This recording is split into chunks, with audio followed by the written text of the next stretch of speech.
So let's go back to when things were still normal. At least that's how I remember them now. My wife, Kate, and I were married for over a decade, and life seemed solid. We had our routines, our inside jokes, and that unspoken comfort you get after sharing so many years together.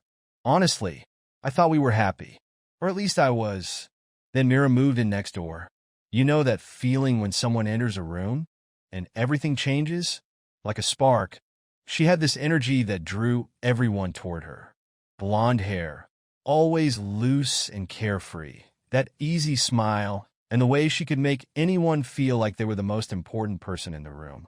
It wasn't long before she started hosting these little gatherings. Wine nights, weekend barbecues, casual chats over the fence. She was the kind of neighbor who always had her door open, welcoming in anyone who wanted to stop by. And believe me, people did.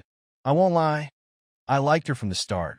She had this way of making you feel seen, you know?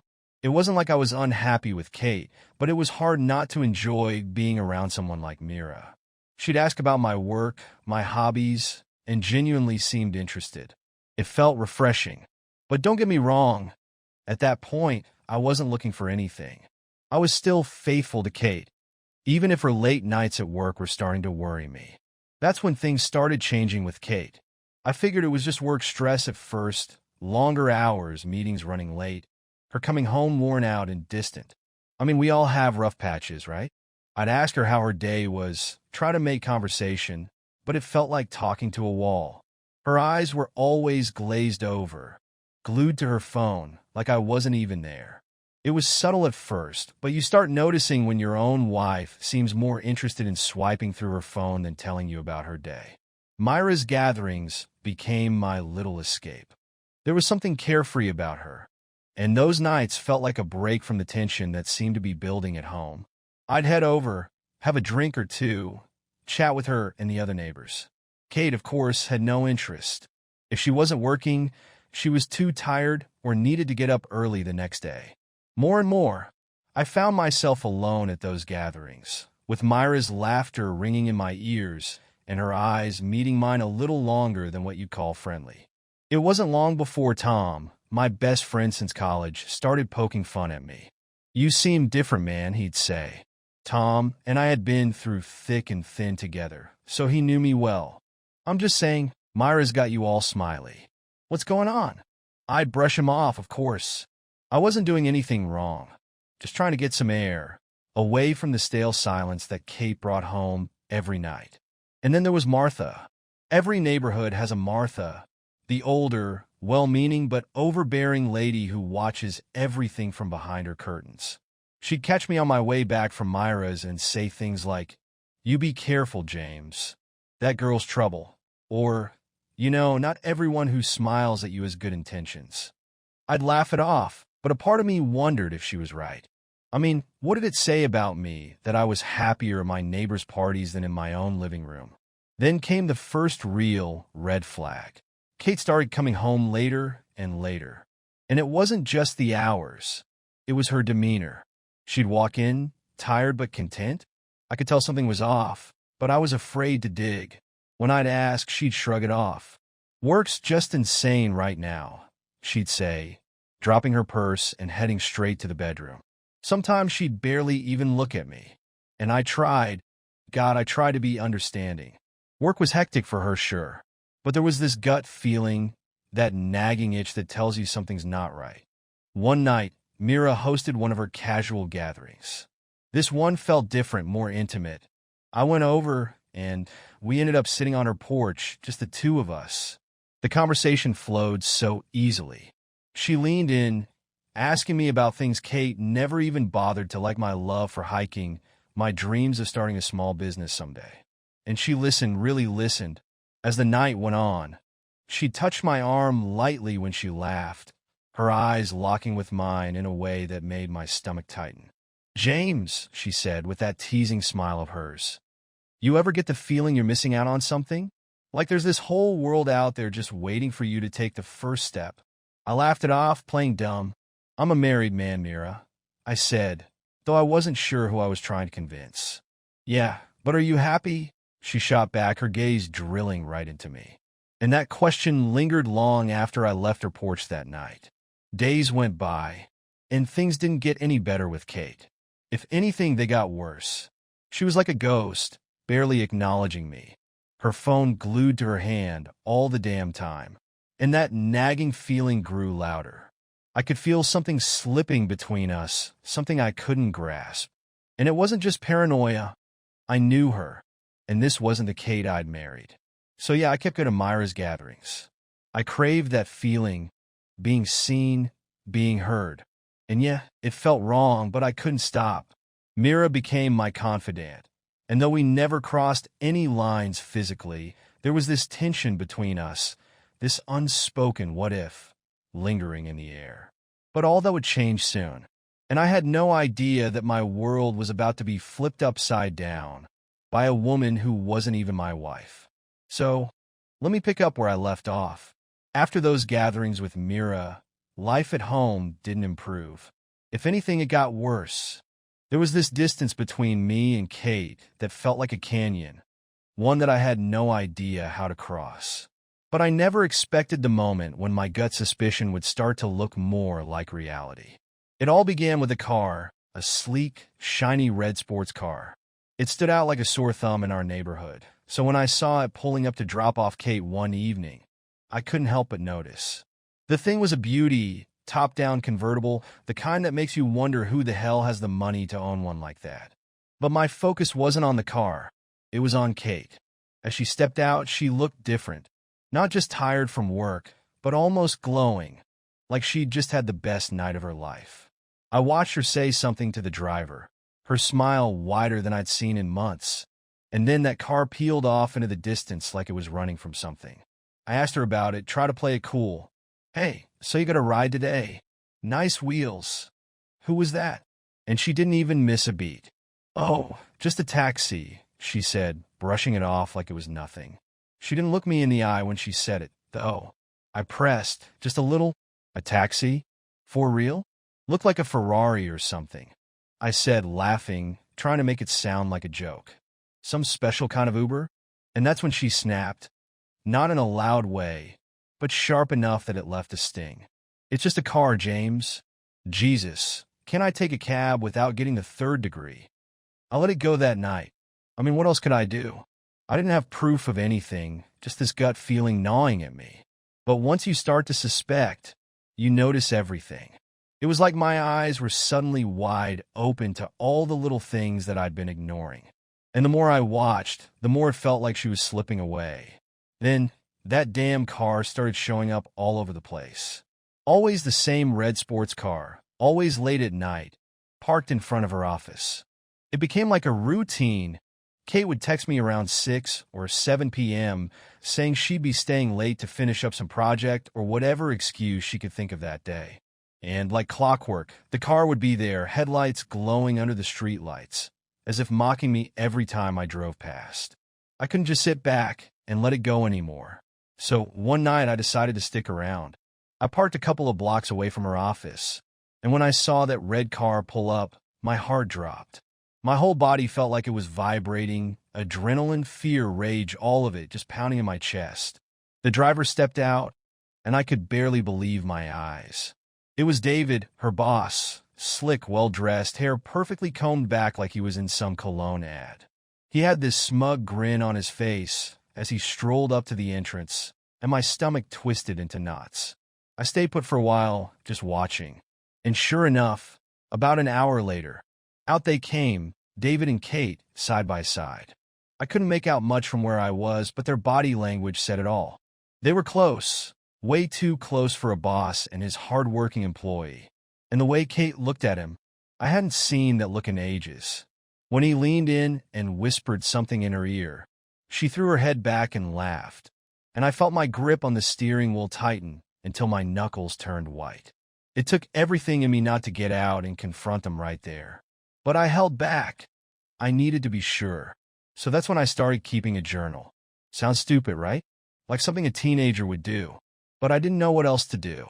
I had to make sense of all the thoughts crashing around in my head, and putting them on paper seemed like the only way to see the bigger picture. I started writing down every time she came home late, every excuse she gave, every night that damn red sports car showed up at her office. And man, did that journal fill up fast. Kate was good at hiding things, though, I'll give her that. She acted like everything was fine at home, like we were just another married couple dealing with the usual work-life crap. But her phone? That was a whole other story. She started taking it with her everywhere, like it was attached to her hip. Shower? Phone's there. Cooking dinner? Phone's right by her side. Hell, she even took it to bed with her, holding onto it like it was some kind of lifeline. And I noticed the password had changed. When did that happen? I had no clue, but it was another thing that didn't sit right with me. Tom, my best friend, knew something was up. He could see it in the way I talked, the way I carried myself. Hell, the way I stopped showing up at our usual Friday night hangouts. "You all right, man?" he'd ask. And I'd lie like I always did. "Yeah, just busy with work," I'd say, knowing full well that work was the last thing on my mind. He didn't buy it, of course. Tom never buys my BS. But he didn't push either. He just kept an eye on me, letting me know he was there without needing to say much. Things between me and Myra didn't cool down either. If anything, the tension grew stronger. She had this way of looking at me, like she could see right through me, like she knew exactly what I was going through without me having to say a word. And maybe that's why I felt comfortable telling her about the red car, about the suspicion eating away at me like acid. I half expected her to tell me I was crazy, that I was overreacting. But she didn't. Instead, she just nodded, like she'd known all along that something was off. "James," she said, her voice low and serious, "you deserve to know the truth. Whatever it is, you deserve that much." And I remember thinking how those words were like a lifeline, pulling me up from drowning in all my doubts and fears. But that truth, it wasn't going to come easy. And as much as I thought I was ready for it, part of me knew that whatever I found out would change everything. By this point, it felt like I was living a double life. One where I was just another married guy going through the motions, and another where I was this paranoid, obsessed detective trying to figure out if my wife was actually cheating on me. And let me tell you, that shit messes with your head. Every little thing starts to look like a clue, and every moment feels like it's teetering on the edge of some massive revelation. It's hard to pinpoint when I knew, like really knew, that Kate was gone, but it probably started when she stopped talking to me altogether. Our evenings used to be filled with conversations about anything and everything, work, dreams, random thoughts about the day. But now there was just nothing. We'd sit in the same room, but it was like we were miles apart. I'd try to ask her about her day, try to make a joke, and she'd just nod absent-mindedly or mumble some half-assed response, her eyes always glued to that damn phone of hers. It was like she didn't even see me anymore. And yeah, that phone became a sore spot between us. Not just because she guarded it like it held the secrets of the universe, but because every time I looked at it, I saw the barrier between us. When the password changed, that was the moment I knew I had to do something. It wasn't about privacy. It was about trust, or the lack of it. One evening, Myra had another one of her infamous gatherings. By then, these little get-togethers felt like the only time I could breathe. Being around her was like taking a break from my own miserable reality, and I needed that. So I went over, and for once, Kate decided to come along. I didn't think much of it. Maybe she was feeling guilty or trying to put on a show for the neighbors. Who knows? But the point is, she was there, and so was that phone. I remember it like it was yesterday. Kate was distracted, chatting with one of the neighbors, and I was off to the side, nursing my drink. And that's when I saw it. Her fingers tapping away on the screen, entering her new password. It was quick, just a few seconds, but I tried to burn the sequence into my memory. I thought I had it, but when I tried it later that night, my mind went blank. All those numbers and movements blurred together like a bad dream. I cursed under my breath, knowing I'd lost my chance. That's when things got real desperate. I started watching her, not just casually but actively like some creep. Every time she pulled out that phone, my eyes were on her fingers trying to piece together that damn code. But she was careful, and the opportunity never came again. at least not right away. Then one night, fate finally threw me a bone. It was late, and Kate had already gone to bed. I laid there, staring at the ceiling, running through every worst-case scenario in my head. And then, as if on cue, she rolled over, her phone lighting up beside her. Half asleep, she picked it up, and I knew this was my chance. I turned away, pretending to be asleep, but kept one eye open, watching as she lazily entered the code. My heart raced as I watched, committing every tap and swipe to memory. And that was it, the key to Pandora's box. I waited until she was fully asleep, her breathing steady and deep, before I made my move. I knew I had one shot at this. With shaking hands, I reached over, grabbed the phone, and entered the code. It unlocked, and I let out a shaky breath, trying to steady myself for whatever I was about to find. The messages, God, those messages. It felt like a punch to the gut, like my worst fears materializing right in front of my eyes.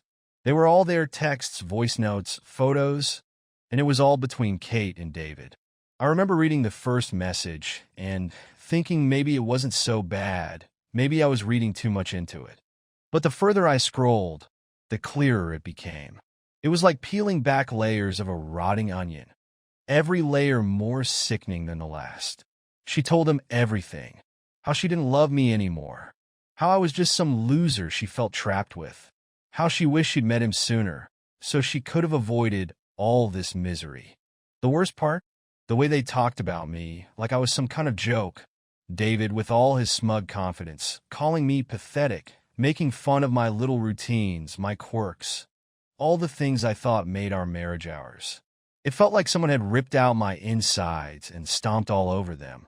And then I came across the invitation, a message from Kate to David, telling him about a party at our house, my house, where she wanted him to come over while I was at work. "Don't worry," she wrote. "He's gone all day. It'll just be you and me. Can't wait to finally be alone together." That line played on repeat in my head like a broken record. She wanted him in our home, in our bed, with no shame, no second thoughts. I don't know how long I sat there, scrolling through those messages, feeling the ground fall away beneath me. A part of me wanted to wake her up right then and there, throw the phone in her face, and watch her squirm as she tried to explain herself. But another part of me, I just felt numb, like I was outside my own body, watching some stranger's life unravel. Eventually, I put the phone back, crawled into bed, and just stared at the ceiling until the sun came up. Everything felt different. The room, the bed, even the air I was breathing. And I knew, from that moment on, nothing would ever be the same again.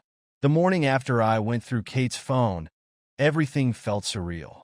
You ever have those dreams that are so vivid, so messed up, you wake up wondering if any of it was real? That's how it felt, except there was no waking up. No, thank God, it was just a nightmare moment. Kate carried on like everything was normal, getting ready for work, barely looking in my direction as she breezed out the door with her phone clutched tight. And me? I was left there just empty. The betrayal sat in my gut like a stone, making everything else feel small, insignificant. But I couldn't confront her. Not yet. Not until I figured out what the hell I was going to do. Myra could tell something was up. I mean, I probably looked like hell, unshaven, bags under my eyes, walking around like a zombie. She caught me outside one day as I was heading to my car. "Hey, stranger," she said, leaning on the fence that separated our yards. "You look like you've seen better days. What's going on?" And just like that, it all came spilling out. I didn't even plan on telling her, not really. But the way she looked at me, the genuine concern in her voice, it was like she opened a floodgate. "Can we talk?" I blurted out, barely able to meet her eyes. I just need to talk to someone." She nodded, giving me that warm smile of hers. "Of course. Come over tonight.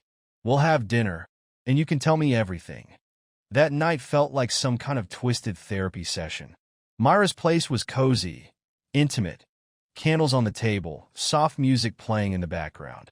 She made pasta, the smell of garlic and tomatoes filling the room as I sat there, trying to keep it together. And once we sat down, wine glasses in hand.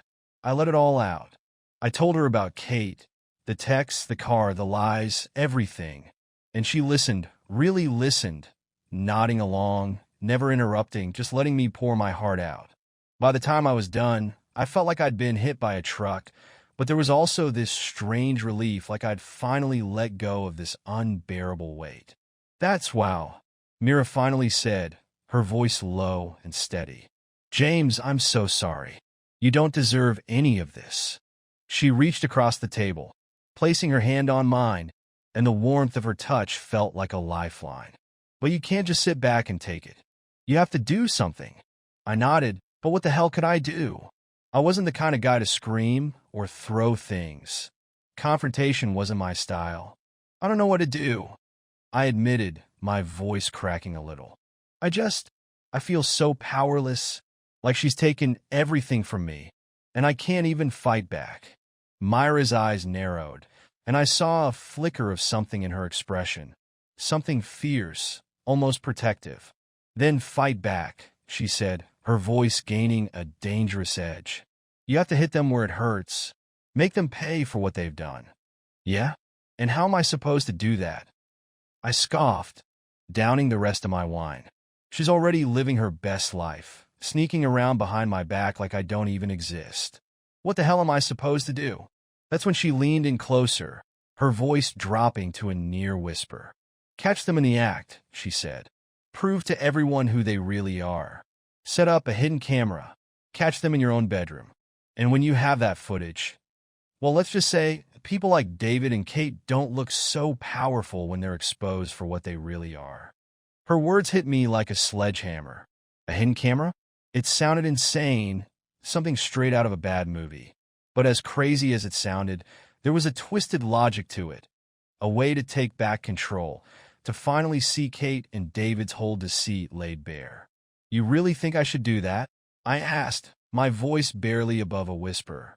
And Myra didn't even hesitate. Yes, she said, her eyes locking with mine. You need to show them that they don't get to just walk all over you. We sat in silence for a moment, the gravity of what she'd just proposed hanging in the air. And then something changed. Maybe it was the wine, or maybe it was the anger boiling under the surface. But I leaned forward, my eyes never leaving hers. You really think this will work? I asked again, and she nodded, a small smile playing on her lips. Trust me, James. It's time you started taking care of yourself. And I'll help you, whatever you need. And that's how it happened. 1 minute we were talking about revenge, and the next we were kissing, hard, desperate, like we were both drowning and the other person was our only way to breathe. I knew it was wrong, but in that moment it felt like the only right thing.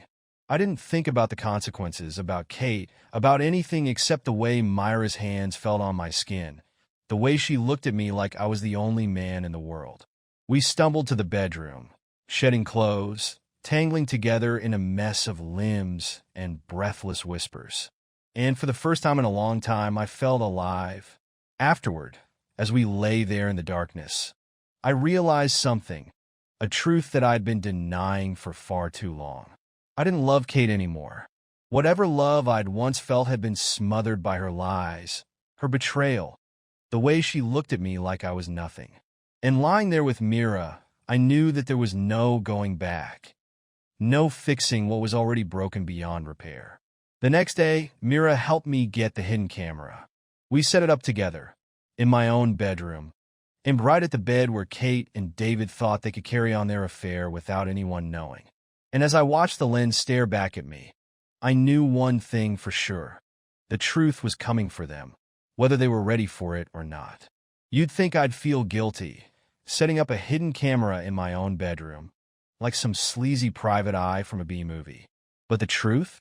I felt nothing but cold resolve. Every fiber of me screamed for justice.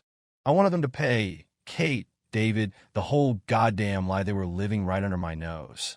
And Myra, she was my anchor, my partner in crime, the one keeping me from unraveling.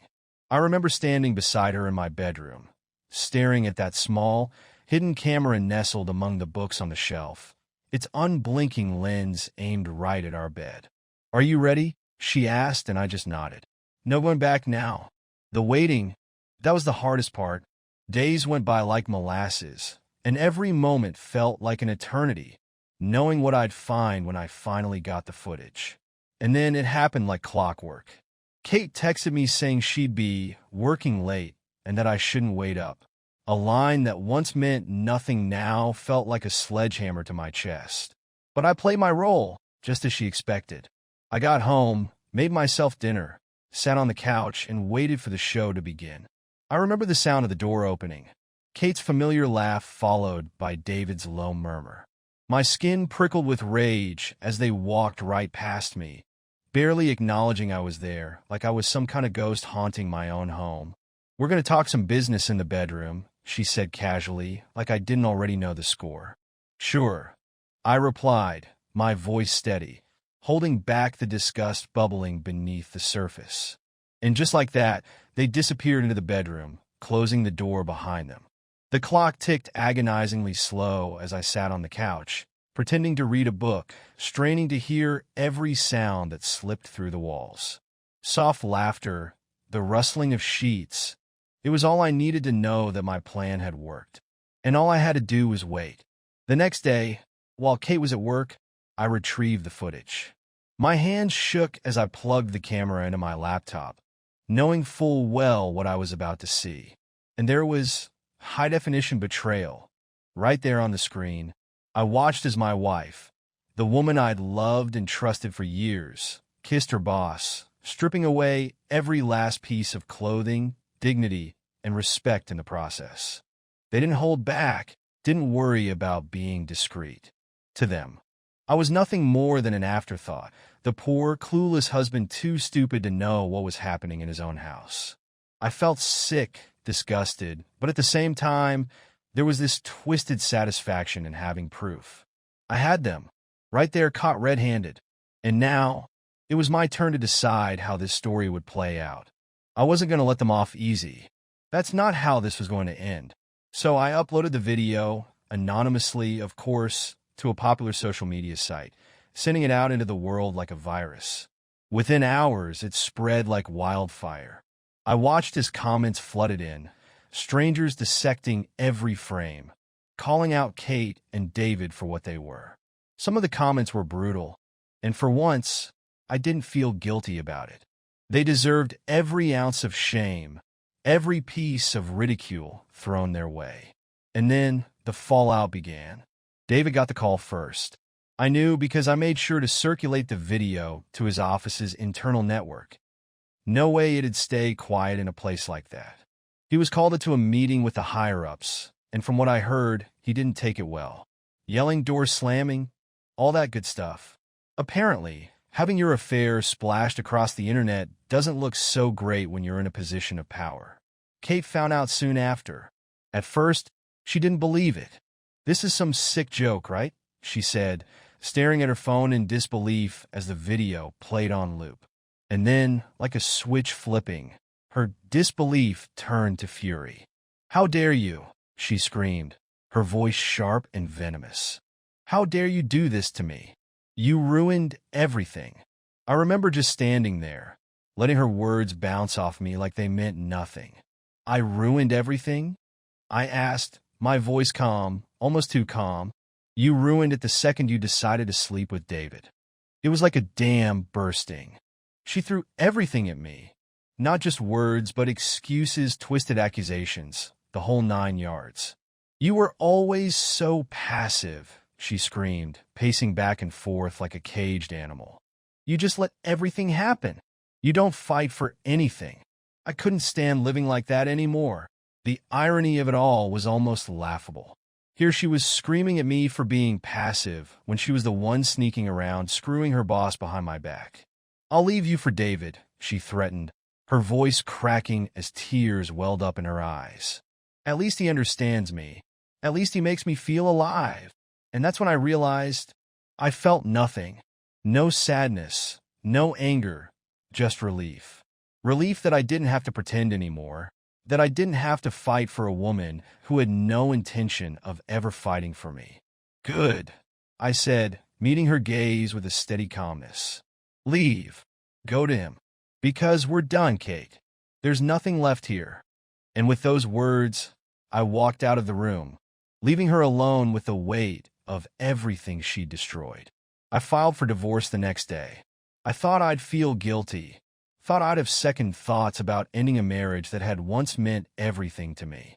But as I signed those papers, all I felt was freedom, the kind of freedom that comes when you finally shed something that's been weighing you down for years. Kate begged, pleaded, tried to bargain her way out of it.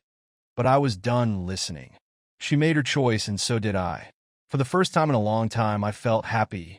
And that happiness had nothing to do with revenge or payback. It was about taking back control of my life, reclaiming my own happiness, and leaving behind the toxic mess that was my marriage. And the best part? I didn't have to look back. Because while Kate and David were left to pick up the shattered pieces of their lives, I was already moving forward into something new, something better. It's strange how life can flip on its head so quickly. One day you're living what you think is the perfect suburban life, and the next, everything's burning down around you. And then, before you know it, you're rebuilding from the ashes, finding something better, something real. That's what it was like for me after Kate and I split. It wasn't some fairy tale ending where everything falls perfectly into place, but it was real. And that's all I ever really wanted.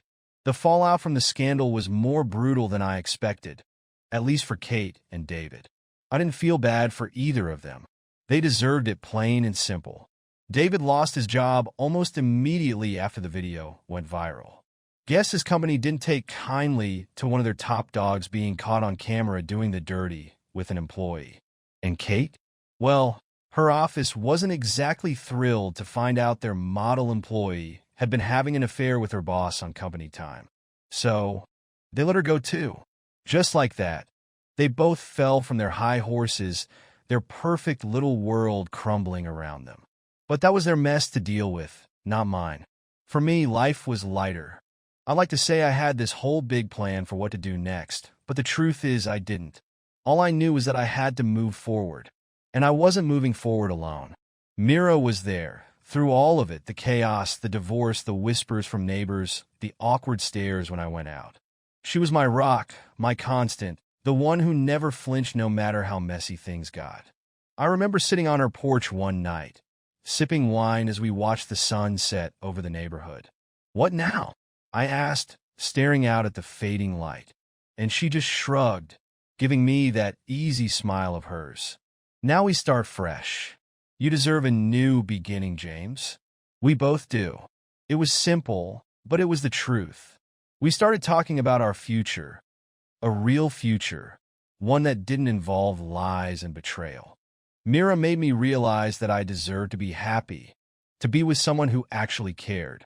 And as much as I hated to admit it, Kate's betrayal was the wake-up call I never knew I needed. Kate tried to reach out to me a few times after the dust settled. Phone calls, texts, even a handwritten letter. All of them full of regret and apologies, saying she missed me, that she wanted to talk things through. I didn't even bother reading most of it, because I knew deep down it wasn't really about me. She didn't miss me. She missed the stability, the safety net I'd always provided. But that ship had sailed, and I was already too far gone to care. I didn't need her pity or her excuses, and I definitely didn't need her back in my life. The divorce went through faster than I thought it would. We split everything cleanly. I didn't fight her for the house, didn't try to bleed her dry. I didn't need to. I was already free, and that freedom was worth more than any money or property we could have fought over. And when those final papers came through, I felt this sense of closure, like a door slamming shut on a chapter of my life that I was more than ready to leave behind. Myra and I talked about taking a trip, a real vacation to just unwind and leave everything behind. A beach sounded perfect, sand, waves, the smell of salt water. And more than that, the idea of being somewhere far away, away from the memories, the neighbors, the gossip. It was like a breath of fresh air. "Let's do it," she said one night, her eyes lighting up at the thought. "Let's go to the beach. Just you and me. No drama, no stress. Just us." It wasn't about running away. It was about starting over. And that's exactly what we did. We packed our bags, booked a cozy little place by the ocean, and set off to celebrate our new beginning. I remember standing on that beach, the waves crashing around my feet, Myra's hand in mine, and thinking about how far I'd come, about how much had changed, how much I'd changed. It wasn't a fairy tale. Life's rarely that simple. But it was real, and it was mine. Kate, last I heard, she was struggling to find work, bouncing between temp jobs and trying to get her life back on track. I didn't feel sorry for her. She made her bed, and now she had to lie in it. She tried to reconnect with me one last time, right before the divorce was finalized, saying she needed closure and wanted to see me face to face. But I couldn't do it. I couldn't sit across from her, pretending like we were two people who could ever make things right again. I was done, and nothing she could say would ever change that. David? He disappeared, more or less. Quit his job, sold his car, probably moved to another city to try to start over. It was pathetic, really, how quickly he fell apart once everything came crashing down. And Kate, of course, was left in the rubble, trying to figure out how to pick up the pieces. But like I said, that wasn't my problem anymore. The beach trip with Myra was exactly what I needed, a chance to breathe, to let go, to start fresh. We spent our days lying in the sun, swimming in the ocean, talking about everything and nothing. And every day, I felt more and more like myself, like the James I used to be, before all the lies, the betrayal, the hurt. Looking back on everything that happened, it's easy to say I should have seen it coming, that I should have done this or that differently. But the truth is, I don't regret any of it. Not anymore. Because in the end, that betrayal forced me to see things for what they really were. It broke me, sure, but it also rebuilt me, made me stronger. And that's a lesson I'll carry with me for the rest of my life. Myra and I, we're doing good, real good. I'm not saying it's perfect, because nothing ever is, but it's honest. And that honesty, that openness, is worth more than any picture-perfect marriage ever could be. We're planning on traveling more, seeing the world, living the kind of life that I always dreamed of but never thought I could have. So yeah, Kate's gone, and David's a ghost from my past. And I'm still standing, stronger than before, ready for whatever life throws my way. Because in the end, that's what it's all about, moving forward no matter what and finding peace in the chaos. And for the first time in a long time, I'm at peace.